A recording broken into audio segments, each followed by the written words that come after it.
السلام عليكم. وعليكم السلام ورحمة الله وبركاته.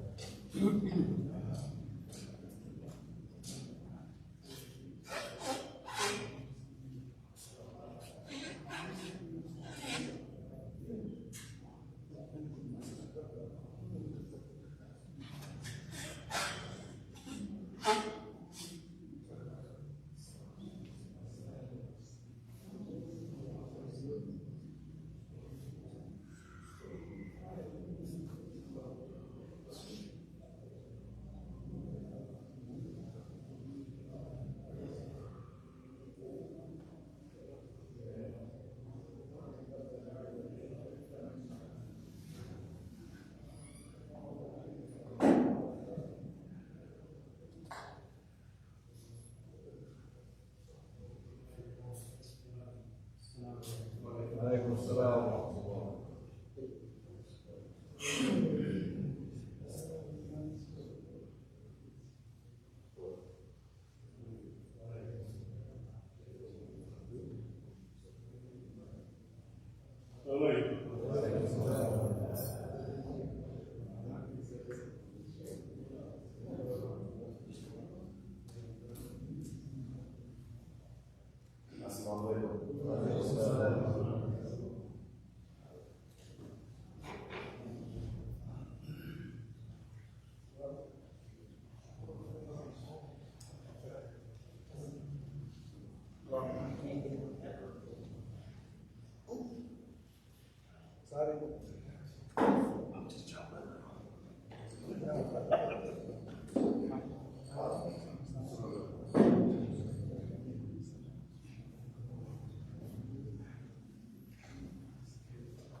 Yeah.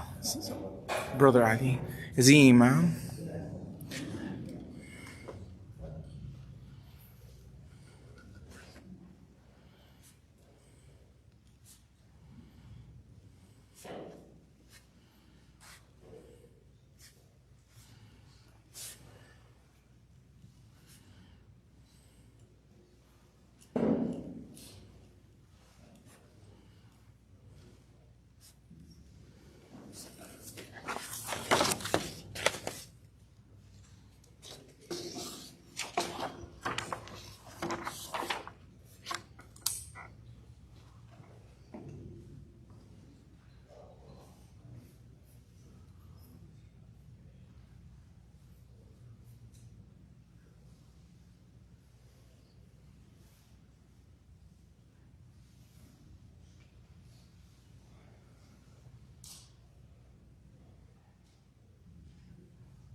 I'm just wanting to go give the pre-Jum'ah announcements before the Imam. Oh, the Imam's here. Sorry.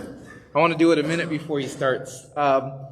If you're using a chair or anything like that, if you're sitting, make sure that your back or the back of the chairs, the legs of the chairs are on that green line. That way you can respect the people that are trying to make sajda behind you. Before the adhan, I just did it right now while I was walking up, especially if you have 2 phones, 3 phones, pagers and things like that. Please take these next 10 to 15 seconds right before the adhan and go through them and silence your phones. And the additional announcements will happen after Jum'ah, inshallah.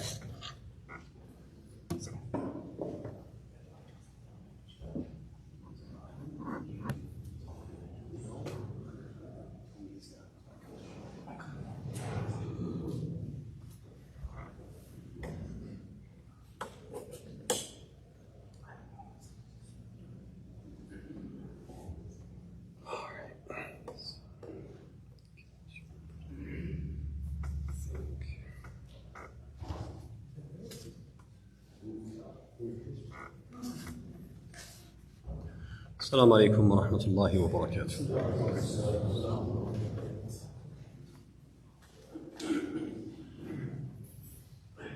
الله أكبر الله أكبر الله أكبر الله أكبر أشهد أن لا إله إلا الله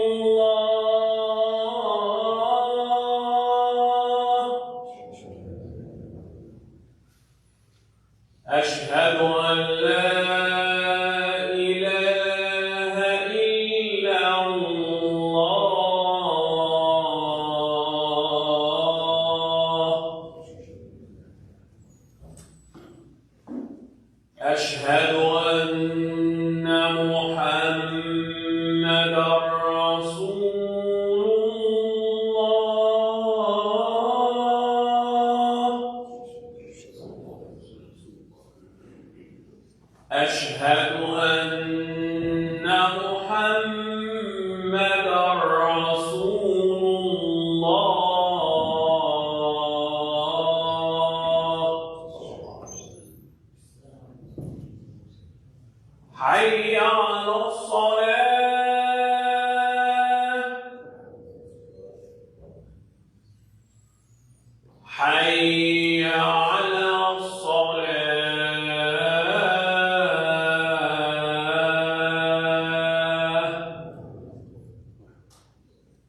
حي على الفلاح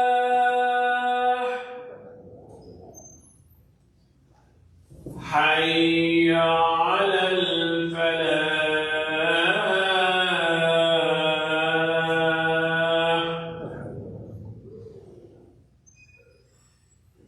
الله أكبر الله أكبر لا إله إلا الله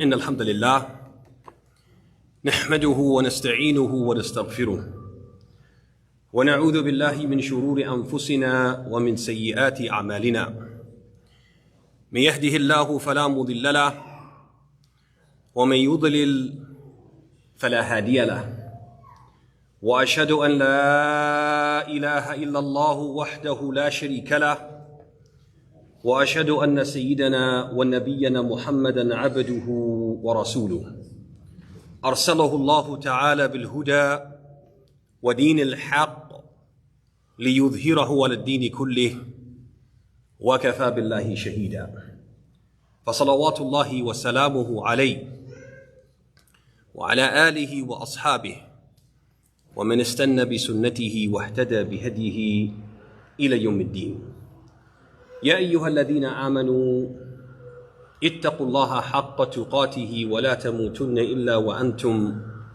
مسلمون يا أيها الناس اتقوا ربكم الذي خلقكم من نفس واحدة وخلق منها زوجها وبث منهما رجالا كثيرا ونساء واتقوا الله الذي تساءلون به والأرحام إن الله كان عليكم رقيبا يا أيها الذين آمنوا اتقوا الله وقولوا قولا سديدا يصلح لكم أعمالكم ويغفر لكم ذنوبكم ومن يطع الله ورسوله فقد فاز فوزا عظيما أما بعد فإن خير الكلام كلام الله وخير الهدي هدي محمد صلى الله عليه وعلى آله وصحبه وسلم وشر الأمور محدثاتها وكل بدعة ضلالة.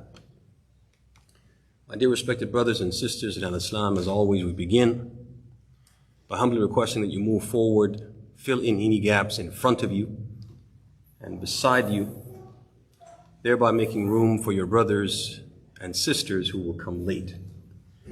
We also humbly request, as always, that you turn off these electronic devices, cell phones and pagers, which have a tendency to ring at the most inopportune time and disturb us during our ibadah. And last but not least, we humbly request, as always, that you open your ears, your minds, and your hearts to what I'm about to say. Brothers and sisters, our Lord says, وَأَمَّا مَنْ خَافَ مَقَامَ رَبِّهِ وَنَهَى النَّفْسَ عن الهوى فإن الجنة هي المأوى. He says, as for he who feared standing before his Lord and practiced self-restraint, paradise shall be his abode. So what Allah is teaching us here, brothers and sisters, is that one of the keys to spiritual success is self-control and self-subordination. Not allowing our whims and desires to lead us around by our noses. Not letting anything worldly control us absolutely, such that we become slaves to a person or a possession. On the other hand, spiritual success, brothers and sisters, will always elude, will always get away from, will always be out of the reach of the person who submits himself to someone or something besides Allah.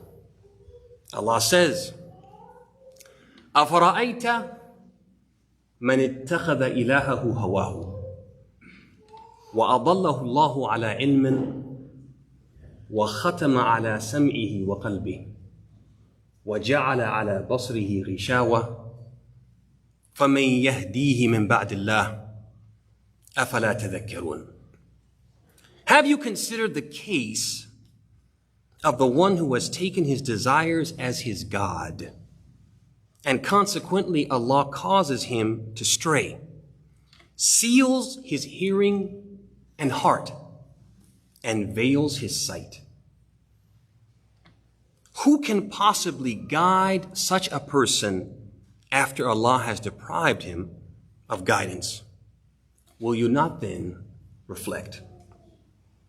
So here, brothers and sisters, we are talking about the key to our spiritual success, and we want to be successful.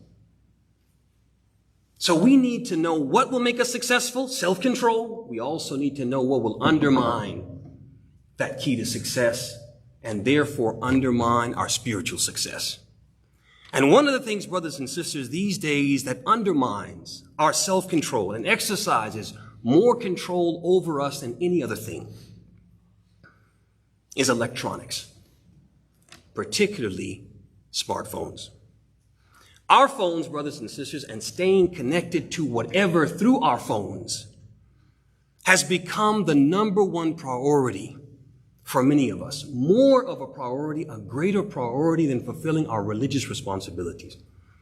Brothers and sisters, we have seen in this masjid during Ramadan a person praying to Allah, having a conversation with Allah. They are on the line with Allah, and their phone rings, and they put Allah on hold and take that phone call while they are praying. We have seen that. Interrupting their spiritual well-being, putting Allah on hold for what? For the smartphone, to take that call. We have seen people checking their messages during the khutbah, during the Friday sermon. The Friday sermon, which, brothers, as you know, just playing with your beard can nullify your Friday prayer. That's how attentive we're supposed to be. And here's a person, just what? Swiping away during the khutbah. And we have seen people refusing to silence their phones no matter how many times they're told, why? I don't want to miss those notifications. I don't want to miss those alarms. I have this fear of missing out. Missing out on the dunya is more important to me than missing out on the deen, because I'm going to lose this Jummah if I play with that phone. I'm going to disturb the other worshipers if my phone is off silent. So, brothers and sisters, our phones are harming us spiritually. They're also harming us physically. Research shows that excessive use of the smartphone causes eye strain, causes neck and back pain, causes weight gain and obesity, causes sleep disorders and insomnia. Harming us spiritually and physically, but we don't care. We keep on using these phones anyway, and even if we wanted to unplug, we tried to unplug, many of us we couldn't. If we wanted to unplug for a day, unplug for half a day, unplug for a few hours, unplug for an hour, many of us couldn't do it. All of these, obsession, disregard for the harm that is caused or one experiences, and the inability to stop at will, all of these are the signs of what? Addiction. Being addicted to technology, addicted to the phone. Signs that technology is controlling us, signs that we're becoming slaves to our phones And therefore, these phones are undermining our spiritual success because, as we said at the outset, one of the keys to spiritual success is self-control and self-subordination. We're not in control. These phones are in control. Brothers and sisters, a Muslim can't be the slave of Allah and the slave of his or her smartphone fi nafs al-waqt, at one and the same time. ما جعل الله لرجل من قلبين في جوفه. Allah has not placed two hearts in a person's breast, meaning a person cannot faithfully serve two masters with equal authority.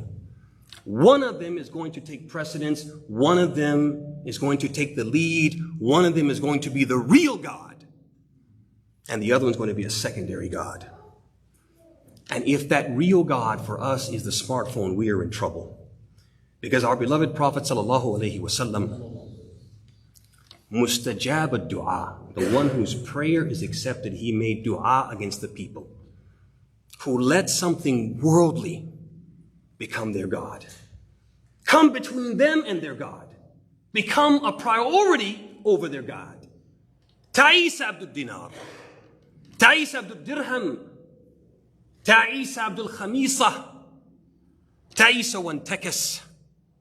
Wa idha shika falan tuqash. May misfortune, he said, and ruin be the lot of the slave of the dollar. May misfortune and ruin be the lot of the slave of the cent. And likewise be the lot of the slave of fine fabrics. Dunya, taking precedence over deen. May he be ruined and fall down on his head, he prayed. And if he be pricked by a thorn, may there be no one around to take it out. Perhaps, brothers and sisters, if our beloved Prophet were alive today, he would say instead, Ta'isa Abdul Jawal, Ta'isa Abdul Hatif An-Naqal. May ruin and misfortune be the lot of the slave of the cell phone, the slave of the mobile. Brothers and sisters, do not be slaves to your phones. Control your phone and your use of it, and don't let it control you. هذا وصلى الله وسلم وبارك على محمد وعلى آله وصحبه أجمعين.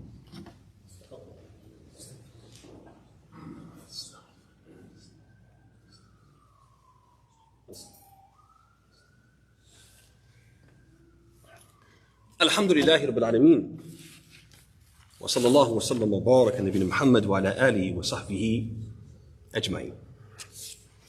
In that first khutbah, I wanted to talk to you about your phone and you. Now I want to talk to you about the phone and your kids.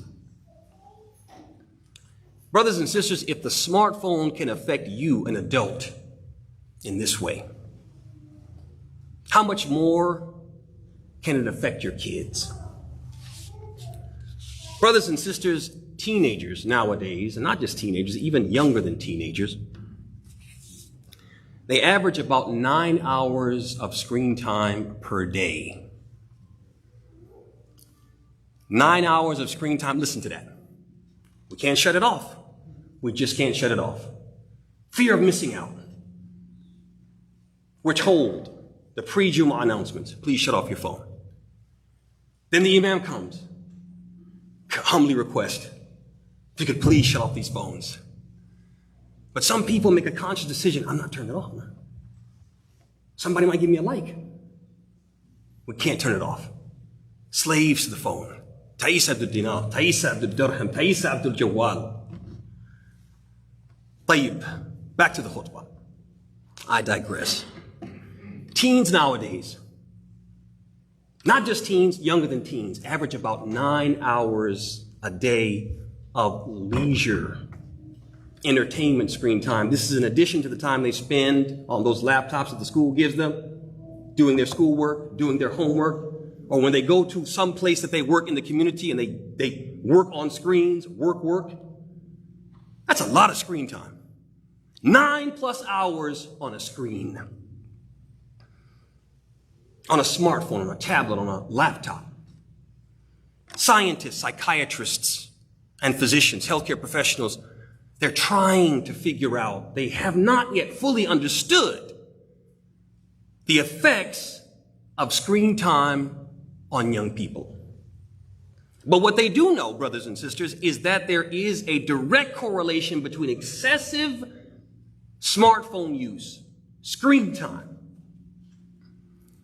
and the decline in the physical, mental, and emotional well-being of young people. Brothers and sisters, research has shown that today's uber-connected youngsters, these people who are always on some type of device, they're more rebellious, they're intolerant, they're frequently unhappy, they're moody, they're emotionally unstable, they're depressed, lonely, and even suicidal. This is the effect on the physical well-being of our kids.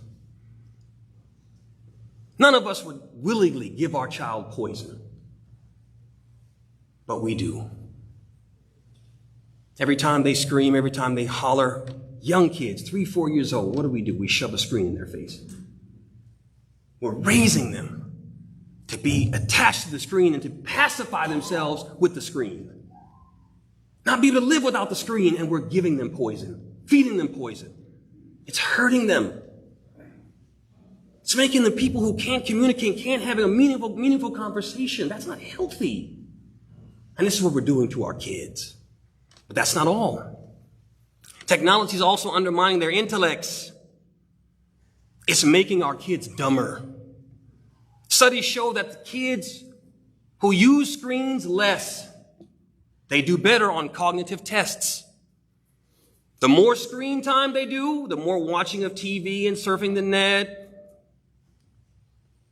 scanning their phones, checking social media, the more they do of that, the more they lack the ability to read thoughtfully and to think deeply. There's a guy, Nicholas Carr, writes a book called The Shallows. What the internet is doing to our brains. I want to tell you what he said about the internet and about these smartphones and the screen time. He said, the internet weakens our capacity for the kind of deep processing that underpins mindful knowledge acquisition, inductive analysis, critical thinking, imagination, and reflection. In other words, more screen time means less critical thinking, less essential intelligence. And think about this. Some of our kids have learning disabilities. They can't afford to be exposed to something that hinders their ability to learn even more because of their already created disadvantage. But we do. We have kids with learning disabilities, and we're shoving what? Shoving a screen. The last thing we need to be doing for a child with learning disabilities is give them a screen. But we do. That's not all. Also think about this. These devices expose our kids to everything. Everything under the sun, good and bad, is available to our kids at the touch of a button. And from the bad is al-ilhad, atheism, and questioning, disbelieving in God altogether, or questioning his existence. These atheists, these agnostics, they're militant. They're all over social media. And our kids are consuming that content and starting to doubt the existence of God or question it or disbelieve. Pretending to be Muslim, they don't want to get in a fight with us. But if somebody asks them offline, do you believe in God? They will say no, and they have said no.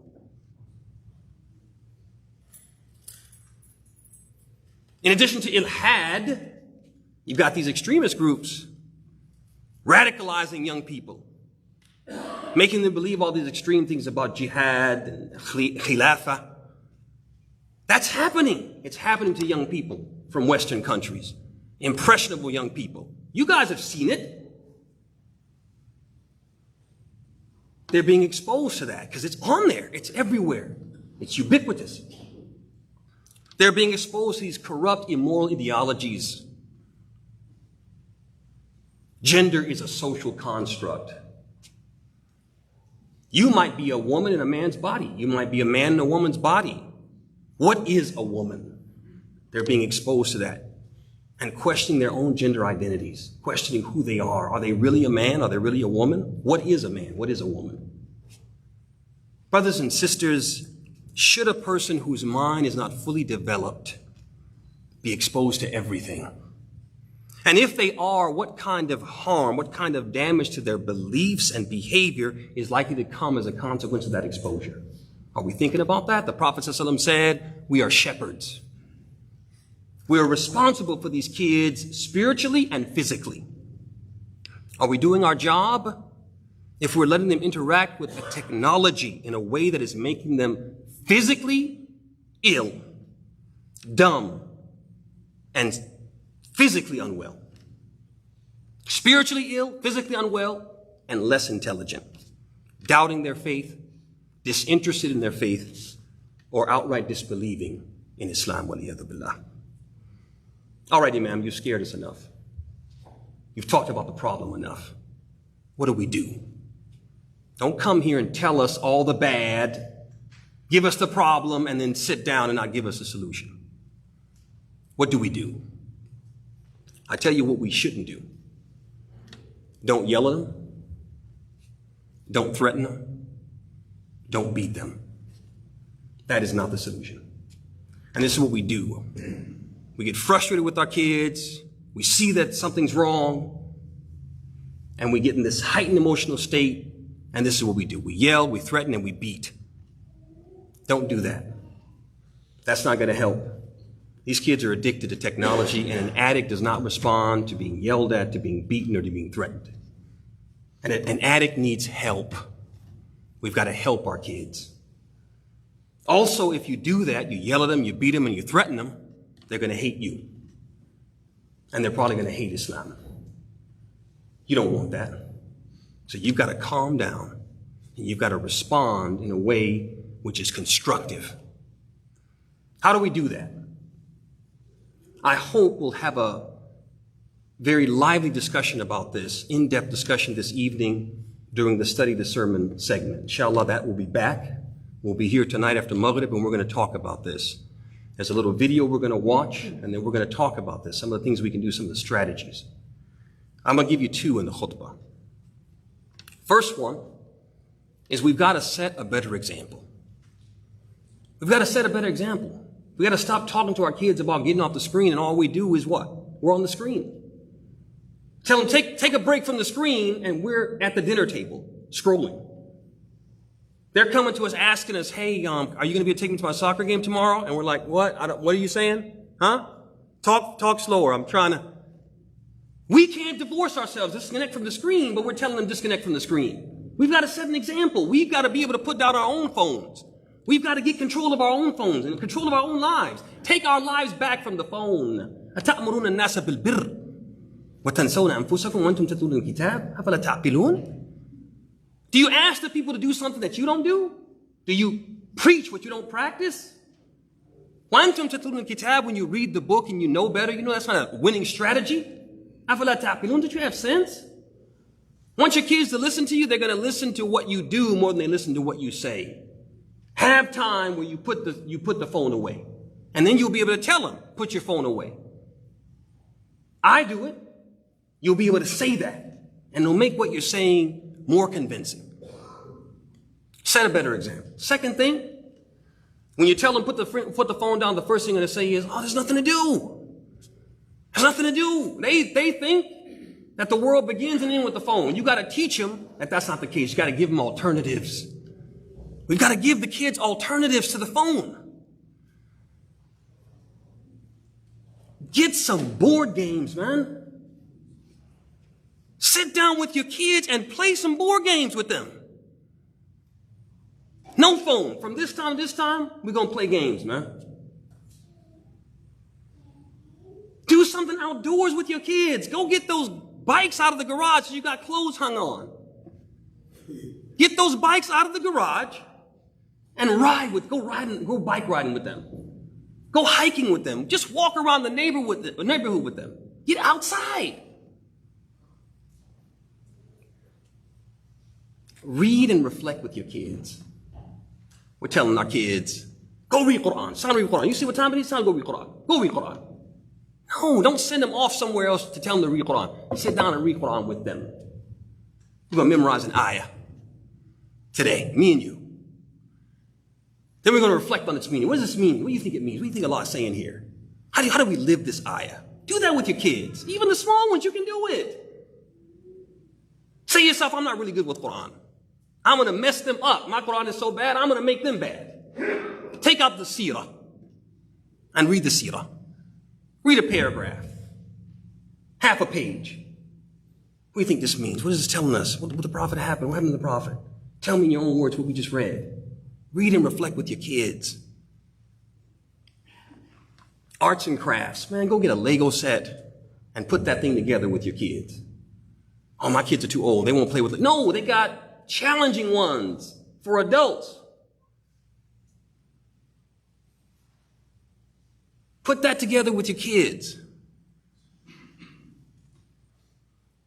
Just talk with your kids. How about that?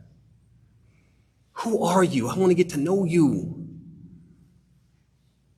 What's your favorite subject? Who's your favorite teacher? Why is that your favorite teacher? Why do you like that subject? Get to know your kids. How about that? Isn't that a novel idea? Take your kids in the kitchen and cook something. We're going to go in the kitchen, we're going to make something. It might not taste good, but we're going to make something. We're going to bang some pots and pans together. And we're going to be able to say that we did something together, and then once we burn the dinner, we're going to go out and eat something. We'll go get something, we'll buy something to eat. But we did this together, and we got off the screen. Brothers and sisters, I want to close by saying this. I know it's not easy raising kids, man. I know it's not. I know some of you are struggling. And you need help. And we are going to help you. We are committed. As a community center, we're going to help you. Inshallah, we're going to do a summer camp. A professional summer camp. And we're going to get these kids in the masjid. We're going to get them outdoors. We're going to teach them life skills. We're going to help you. Get these kids off the screens. I promise you, we're going to do it, inshallah. We're going to help. We know we have to help. We know it takes a village. You can't do it by yourself. And we're going to help you. But what you got to understand is we can't do it for you. This thing that we're just going to drop our kids off and the masjid is going to raise them, that's not going to work. You've got to do your part. The heavy lifting, the greatest part of the responsibility is on your shoulders. Kullukum ra'in wa kullukum mas'ul. All of you are shepherds, and each one of you is going to be asked about your flock. You got to do the work. I know, I try to make it funny, but it's not funny. Get that Lego set. Get those bikes out of the garage. Spend time with your kids. Get them off those screens. We're going to help you, but you got to help yourself too. I want to close, say a couple things real quick. Tonight, inshallah, as I said, we're going to bring back the study of the sermon session. And we're going to crack this thing wide open, put it on the microscope, and really talk about how we can do a better job with our kids and get them off these screens. I also want to mention that this weekend, inshallah ta'ala, Saturday, after Maghrib, we're going to have a Dawah committee meeting. We got to do a better job of making this center a beacon of light. We got to preach and teach and spread Islam in the different ways that we can do that. There are different facets, a multifaceted initiative. Some of you are interested in that. You have passion for that. Come be with us. Saturday after Maghrib, we're going to talk about the different ways we can make subcommittees and the different areas that we can focus on to do a better job of spreading Islam and doing our job of promoting a positive image of Islam. Last but not least, on Sunday at 2 p.m. after dismissal of the weekend Islamic school, we're going to have our explorative or exploration planning meeting for the summer camp. This is something that we need all hands on deck. Some of you have specialized skills, engineers. You can help us with STEM, which we want to make a part of the camp. Some of you are good with vocations. You're good with carpentry and woodworking and things like that. That would be a good thing to incorporate in the camp. Some of you might know something about calligraphy. be great for our kids to learn how to do a little calligraphy. Some of you have other skills that I can't think of off the top of my head right now, but you have skills, you have something to offer. These types of programs, ya ikhwan wa khawat,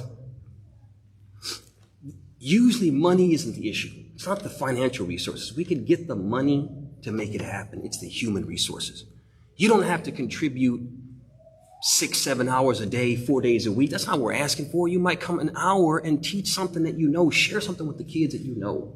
If we get enough contributors and full-time volunteers, we're going to make an amazing camp. It's going to be an amazing experience. And we can use that as a springboard, use that momentum to do after-school programming in the fall, winter, and spring. Get our kids coming to the masjid 2, 3, 4 times a week, learning Quran, learning life skills, doing STEM, doing all sorts of things, connecting with their community, connecting with their masjid, connecting with their peers who share their beliefs and values.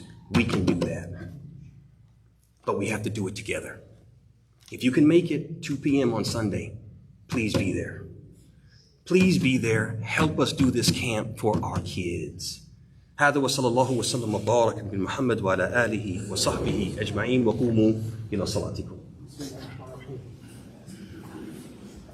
الله أكبر الله أكبر أشهد أن لا إله إلا الله أشهد أن محمدا رسول الله حي على الصلاة حي على الفلاح قد قامت الصلاة قد قامت الصلاة الله أكبر الله أكبر لا إله إلا الله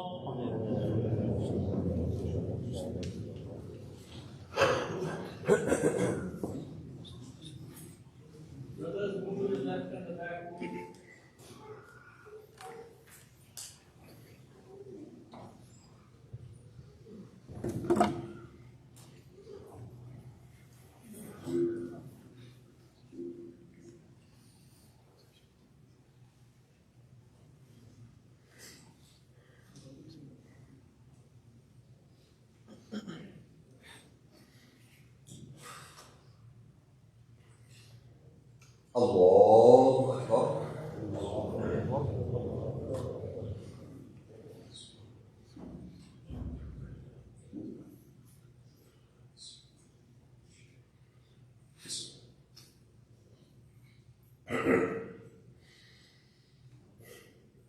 الحمد لله رب العالمين الرحمن الرحيم مالك يوم الدين إياك نعبد وإياك نستعين اهدنا الصراط المستقيم صراط الذين أنعمت عليهم غير المغضوب عليهم ولا الضالين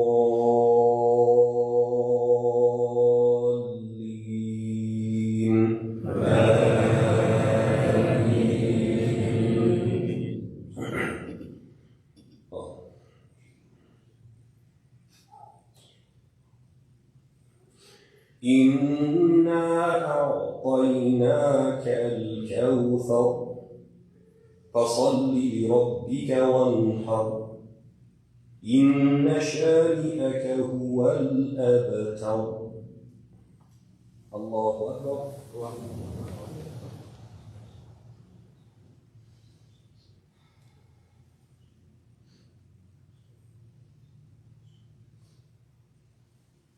سمع الله لمن حمده.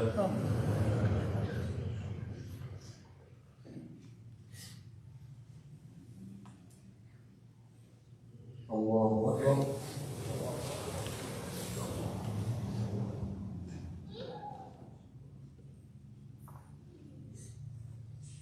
الله أكبر.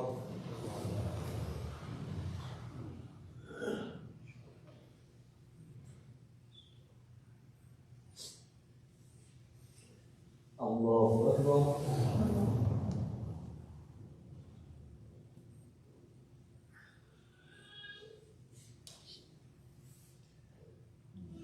الله أكبر.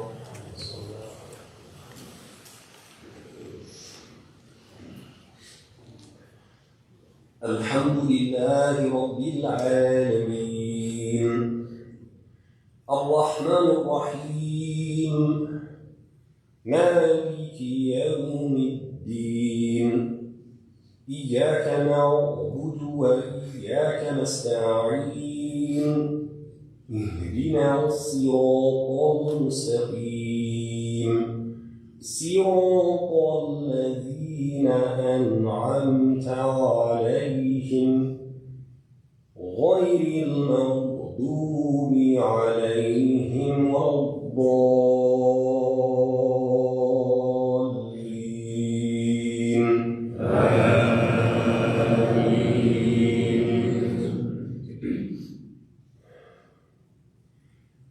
قل هو الله أحد الله الصمد لم يلد ولم يولد ولم يكن له كفوا أحد الله أكبر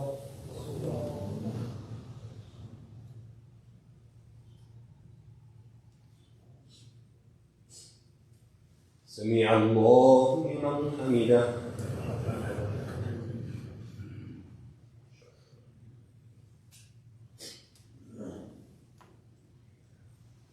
الله أكبر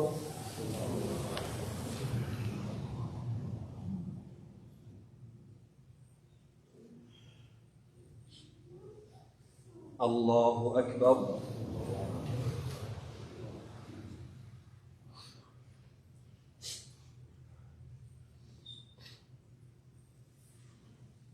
الله أكبر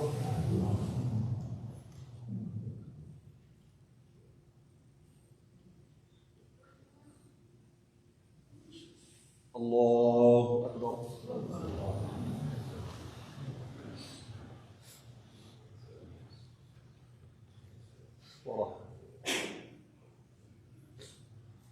السلام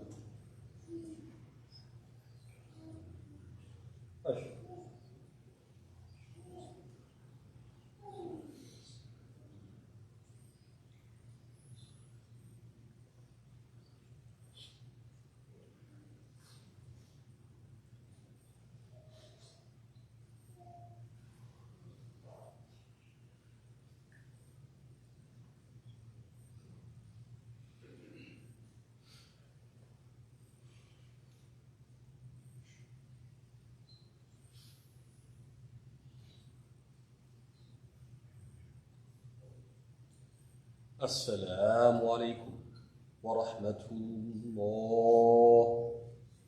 السلام عليكم ورحمة الله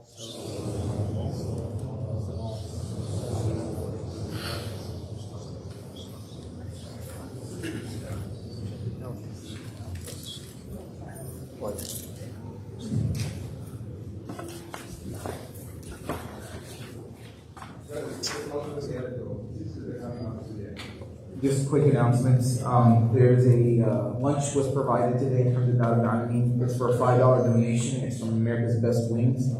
Those interested in hosting the Jumu'ah lunches, please see brothers Nazari or Hussein outside to sign up. It was after Ramadan, so we need to have those sign-ups again. Please remember to fill your Ramadan pledges and renew your pledges from last year because they have expired as of this month of May. The Dawah Committee is meeting this Saturday, the 6th, which is tomorrow after Maghrib prayer. If you're already a committee member or interested, like the Imam said, please come tomorrow after Maghrib. There's also going to be a planning group for the Masjid Summer Camp. It'll be this Sunday the 7th at 2 p.m.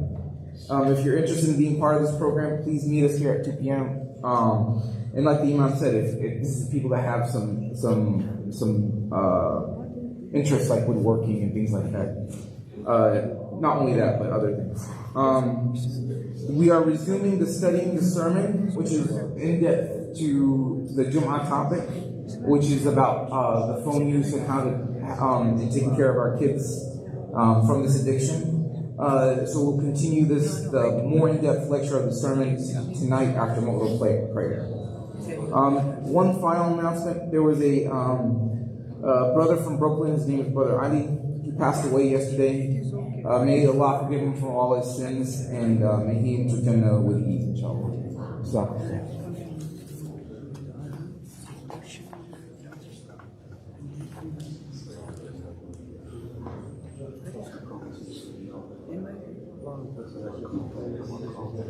His intention is to kick you out.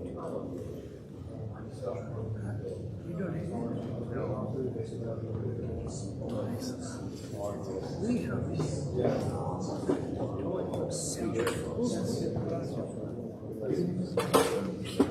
Is it divine?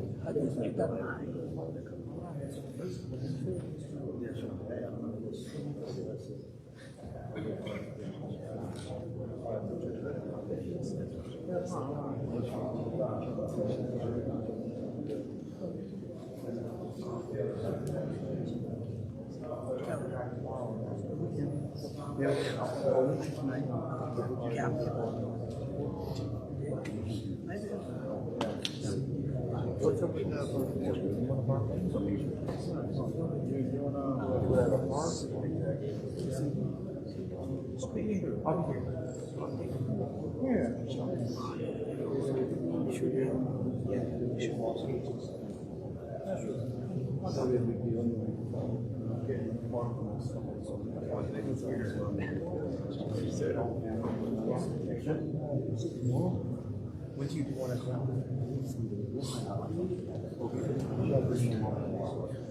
Okay, that's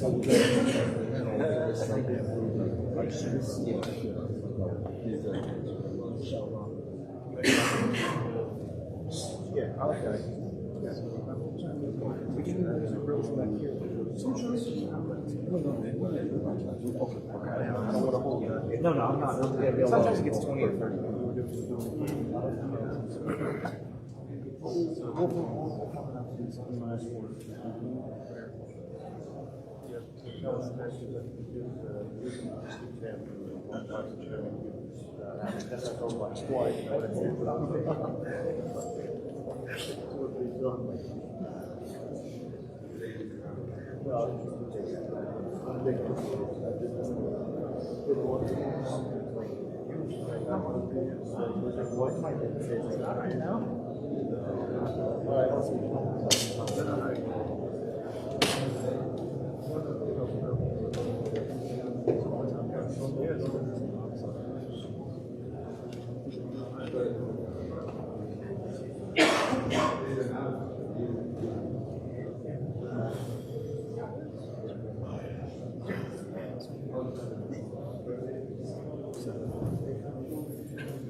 I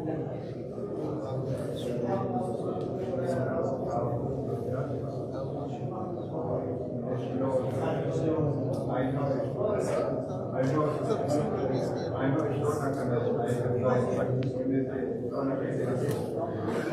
not